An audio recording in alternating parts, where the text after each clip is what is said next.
वर्षा गाटकर. आपण पाहतात S Bharat news network.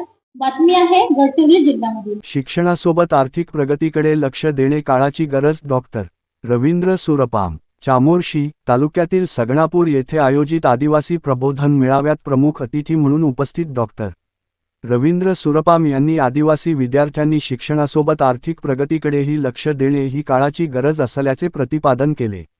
त्यांच्या मार्गदर्शनपर भाषणाला उपस्थित नागरिकांनी उत्स्फूर्त प्रतिसाद दिला. डॉक्टर रवींद्र सुरपाम म्हणाले की आजच्या स्पर्धात्मक युगात केवळ शिक्षण घेणे पुरेसे नाही, तर विद्यार्थ्यांनी कौशल्य विकास, रोजगार निर्मिती, व्यवसाय आणि स्वावलंबन याकडेही वळणे आवश्यक आहे. शिक्षणामुळे ज्ञान मिळते, तर आर्थिक प्रगतीमुळे समाज सक्षम बनतो, असे त्यांनी सांगितले.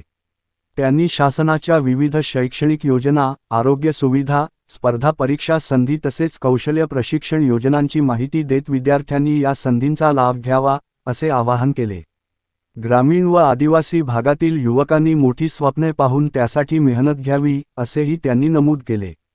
समाजातील युवकांनी व्यसनापासून दूर राहून ज्ञान, संघटन आणि नेतृत्व या मार्गाने पुढे यावे, तसेच समाजाच्या विकासासाठी जबाबदारीने काम करावे, असे मार्गदर्शनही त्यांनी केले.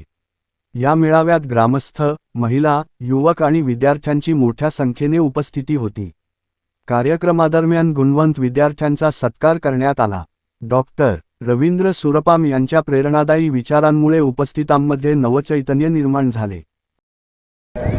समाज प्रबोधनाचा कार्यक्रम सगणापूर येथे आयोजित केला आहे. तसेच वीर बाबुराव शेडमाके यांच्या पुतळ्याचं अनावरण सर्वप्रथम काली पारिवार कुमारलिंगो जंगोराय काळी कंकाली राणी दुर्गावती वीर बाबुरावजी शेडमाके कांसी बिरसा या सर्वांना नमन करतो, जय सेवा करतो. उपस्थित असलेले ग्रामसभेचे उपाध्यक्ष डॉक्टर कोडापेजी, तसेच उपस्थित असलेले कोळी महाराज ग्रामसभा सल्लागार गडचिरोली, तसेच आमचे बंधू श्री सबिदाजी सुरपाम ग्रामसभा सदस्य गडचिरोली. आज तुम्ही मला ते पाचारण केले. तर ग्रामसभा मुख्यत्वे करून संस्कृतीकडे आणि पारंपरिक याच्याकडे जास्त लक्ष देते. तर संस्कृतीचा असा आहे, संस्कृतीच्या ह्याच्यात जास्त गुंतागुंती न करता आपले देवकारण, लग्न पद्धती आणि पारंपरिकनुसार येणारी पद्धत एवढ्या ठेवल्या तरी चालेल. आपले देव कसे आहेत, जसं माझं आडनाव सुरपाम आहे, माझे 5 देव आहे. लग्न करायचं कोणासोबत 6च्या नंतरचे 4 असं. तर असे तुम्ही तुमच्या मुलांना देव सांगून टाका, तुमचे देव किती, त्यांचे देव किती, म्हणजे जेणेकरून सामोरं जाऊन पुढील शिक्षण घेतल्यानंतर बाहेर जे असेल तुमचे मुलं 6 देव राहिले आणि एकत्र लग्न केले तर आपलं होईल. तर ही पाळायची आहे. लग्न पद्धती खेड्याशिवाय दुसरीकडे पाळता येणार नाही. कारण आधुनिक शहरामध्ये राहताना आपण अल्पसंख्याक असतो आणि कोणतीही विवाह पद्धती करताना त्याच्यानुसारच करावं लागतं. कारण आपण तिथे एकटा असतो. त्याच्यामुळे सर्व पद्धती पाळताना आपण ग्रामीण भागात पाळू शकतो, पण शहरामध्ये पाळू शकत नाही.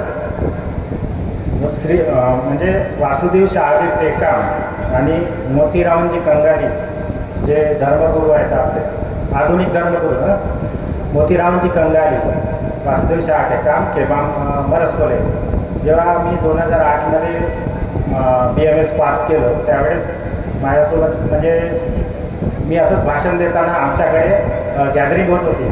तर त्याच्यात मुलीचं प्रमाण खूप कमी असायचं. तर मी बोलण्यात थोडा येत असल्यामुळे सरळ सांगितलं होतं, म्हणजे आपली हे गॅदरिंग एकत्र आणण्याकरिता आहे. आपण नागपूरला असतो, मुलं मुली एकत्र आल्यावर त्यांच्या शैक्षणिक समस्या आणि विविध समस्या आहे ना याच्यावर मतदान करता येतं. परंतु त्याच्यात मुलींचं प्रमाण कमी असल्यामुळे मग बोलावं लागला का आपली गॅदरिंग घेतल्यामुळे काही लग्न होत नाही. माझं लग्न दुसऱ्याशी झाला, त्यांचं लग्न दुसऱ्याशी झाला. तुम्ही मुली आल्यामुळे आम्ही मुलं तुमच्याशी लग्न करणार नाही. लग्न हे घरी जाऊन जसं आपण अशाच नवनवीन घडामोडी पाहण्यासाठी आमच्या YouTube चॅनलला लाईक करा, शेअर करा आणि सबस्क्राईब करा. जोहार.